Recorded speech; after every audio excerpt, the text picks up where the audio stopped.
Halo Ce, apa kabar? Hari ini aku mau cerita tentang Mumi dari Pemalang. Saskia Anggia Ramadhani. Usianya 14 tahun, anak sematawayang dari ibu Prihati 36 tahun dan ayahnya Rohmat 38 tahun. Tinggal di Dusun Sukatapa, Desa Pelakaran, Kecamatan Moga, Kabupaten Pemalang. Udah lama ini warga gak pernah lihat lagi Saskia, Ce. Saskia ini kan umurnya baru 14 tahun ya. Kan ai 14 tahun mah keur lamun sakolah kelas 1 SMP berarti tah keur meujeuh-meujeuhna ka notis ku tetangga bener teu? Inditna balikna kan sok tetangga mah sok nyidiknya, "Neng baru pulang," sakitu geuning heeh. Tah warga teh udah 2 sampai 3 bulan ini nggak pernah lihat Saskia, Ce. Sempet nanya ka keluargana teh, nya ka ibuna ka bapana gitu, Saskia ka mana?" Keluarganya yang terkenal tertutup ini, Ce, ngajawabna teh gitu gini. Nya kadang ngajawab, kadang henteu. Sakalinya ngajawab teh ngan, "Iya, Saskia lagi dirawat." Karena sakit kan. Saskia ini mengidap penyakit TB paru, Ce. Kan ku jawabanna singkat, ku jawabanna nya kadang ngajawab kadang teu, warga teh kan jadi rek nanya teh jadi ragu-ragu gitu geuning. Erek nanya tapi dijawab nah kitu, henteu nanya tapi penasaran ieu budak ka mana. Ditambah lagi dari pihak sekolah juga kan menyadari Saskia nggak masuk. 2 bulan leuwih Ce teu asupna oge. Kan pasti bertanya-tanya kan. Pihak sekolah nggak nemu jawaban. Warga jawabanna kitu teh geuning. Ada lagi dirawat lamun teu nya teu ngajawab. Caritalah ke pejabat setempat.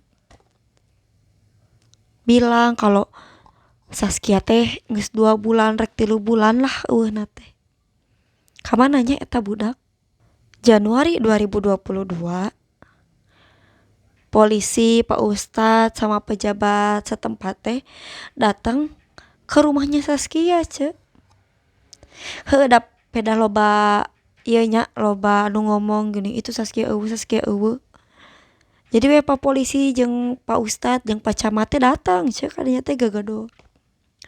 "Punten, punten," nggak dibuka, Ce, si rumahnya teh. Gegedor deui, "Punten, punten, punten." Akhirnya pemilik rumah teh keluar, namanya Bahrudin. Bahrudin ini pamannya Saskia. Keluar Bahrudin teh, "Aya naon?" Pak polisi teh da dedegan, nah polisinya polisi mah bisa gitu. "Ya cenah saya teh mau nanya Saskia cenah gitu." Warga teh nya loba nu ngobrol gitu, Saskia teh geus lila teh keluar teu ningali gitu, Saskia aya. Jawabannya teh masih sama gitu, ada lagi dirawat. Bahkan sempat Bahrudin teh menolak polisi dan pejabat setempatnya buat masuk ke rumahnya, Ce. Tapi kan semakin ditutupi semakin polisi teh penasaran ada apa gitu. Setelah ada perdebatan sedikit, akhirnya Bahrudin ngizinin polisi sama Pak Ustadz ini sama Pak Camat gitu ya, sama pejabatnya teh datang ke kamarnya, dianterin kan hayang ningali Saskia tuh, Saskia aya. Jasad sang anak disimpan selama 2 bulan lebih, berbaring di atas kasur dengan mengenakan pakaian lengkap dengan jilbabnya dan diselimuti layaknya anak yang sedang tertidur. Polisi yang lihat kondisinya kayak gitu langsung manggil tim medis, karena tim medisnya datang, Ce. Karena kan berita terakhirnya Saskia sakit kan. Jadi ada tim pokoknya mah lengkap, tim medis, polisi, Pak Ustadz, Pak lain, Bu Kades, Pak Camat. Masuk, Ce, ke situ teh. Setelah para pejabat ini masuk, Bu Kades teh lihat kondisinya teh. Ya ada Saskia teh. Lagi tidur di kasurnya. Pakai baju rapi, bahkan di tiungan, Ce. Tapi kondisinya teh udah siga boneka we tah mah. Kaku, Ce. Setengah garing. Kulit coklat kemerahan, Ce. Tangan sama kakinya utuh. Tapi banget nate enggeus semi-semi siga tengkorak ce. Geus karempot ieu nate. Tulang menonjol. Nya kan nu kari teh seukeut kan tah nu kieu teh seukeut ce. Jadi lamun misalnya tinggal di kasat mata lagi geus ieu mah geus sigana geus lewat deh. Ya kondisi untuk fisiknya ya sudah semakin mengecil. Kalau untuk roga tubuhnya masih utuh nggak, istilahnya kalau mayat itu kan disimpan lama udah membusuk ataupun sudah ada itu tulang-tulangnya ya. Tim medis juga bilang kalau ini mah udah meninggal.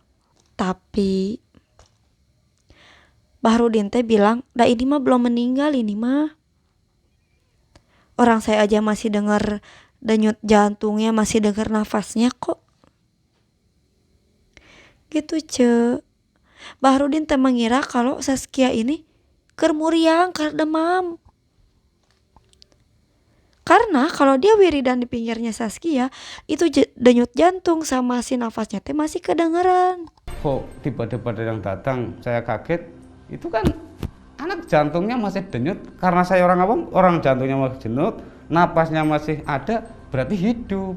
Tapi dah gimana lagi, tim medis sudah bilang, jangankan tim medis, orang awam lihat kayak gitu aja kayak udah kaku, apalagi udah kaku, udah dingin, geus karempet ya.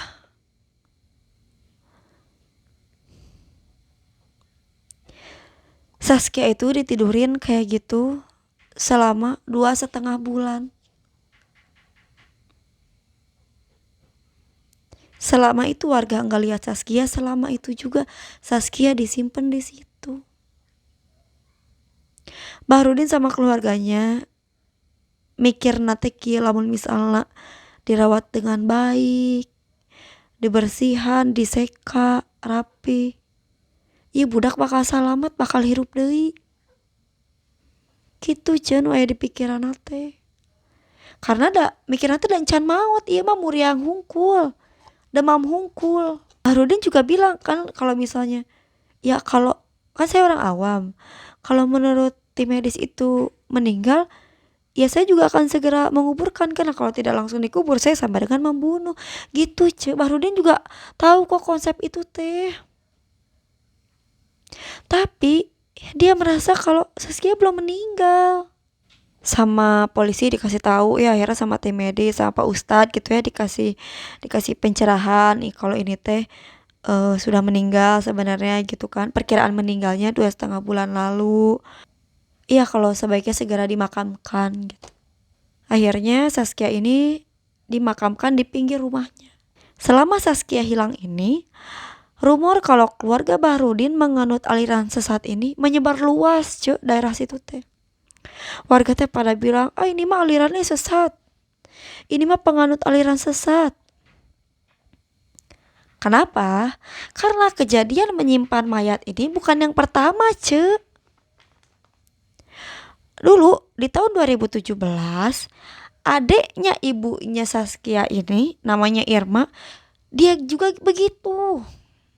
Tapi waktu 2017 ini mah, waktu Bibi Irma ini meninggal, katanya disimpannya 1 minggu. Dan warga komplain karena rumahnya ini mengeluarkan aroma bau busuk. Jadi warga teh kayak, nah inya ya asa bangke, tapi di mana? Setelah diselidiki ternyata dari rumahnya itu Bahrudin dan ada Irma. Jadi muncullah rumor bahwa Bahrudin ini menganut aliran sesat. Tapi pernyataan itu langsung ditolak mentah-mentah, langsung ditepis, langsung itulah. Saya bukan aliran sesat. Warga pun beranggapan kalau Rohmat, Prihati dan Bahrudin telah menganut aliran sesat. Kabar ini langsung dibantah Bahrudin. Anak-anak meriang, bukan meninggal, bukan. Kalau meninggal secara saya orang awam berarti udah nggak ada napas, udah nggak ada denyut nadi sama jantung. Kalau setiap dipegang ada jantung, napas biasa, berarti kan masih hidup. Andai kata dalam keadaan anak bernapas cuma nggak bisa berdiri, saya makomkan, saya pembunuh. Tujuan keluarga menyelamatkan biar sehat, bukan menyimpan. Dan nggak pernah saya nyimpen Irma ini selama 1 minggu, karena Irma itu saat hari ini dinyatakan meninggal, besoknya nunggu keluarga kumpul, setelah keluarga kumpul langsung dimakamkan. Gitu cuy. Catatan kesehatannya Saskia juga, ternyata Saskia ini pernah datang ke dokter buat ngecek sakitnya cuy. Di bulan Juli 2021 datang WK dokter, cek ke dokter. Ternyata kata dokter ini mah tuberkulosis paru atau TB paru. Kudu berobat secara rutin selama 6 bulan, minum obat rutin 6 bulan, jangan pernah putus. Tapi ayahnya tidak melanjutkan dan memilih merawat Saskia di rumahnya.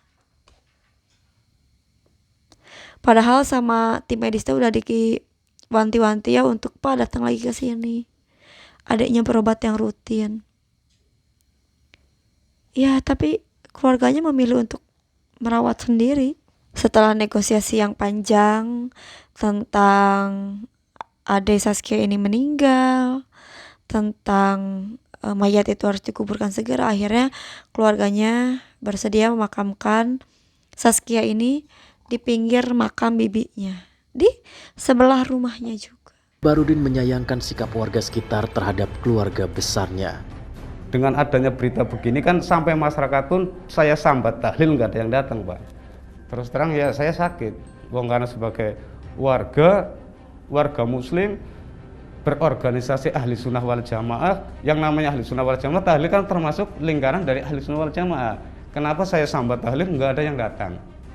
Satu pun nggak datang, bahkan yang katanya ustadz perkemuka harusnya bisa mengayomi masyarakat, bukan melihat kasusnya, tapi dia lagi kena musibah nggak datang. Ya mungkin ini juga satu kejadian yang sangat terpukul buat orang tuanya, buat keluarganya yang kehilangan, belum siap kehilangan, makanya disimpan dulu dengan harapan sembuh. Tapi ya kita juga kan nggak tahu alasan dia nggak dibawa lagi ke dokter itu apa gitu. Tapi andai saat itu mereka bisa berobat dengan rutin, minum obat dengan rutin, mungkin. Tapi kita nggak tahu ya mati itu kapan dan di mana gitu.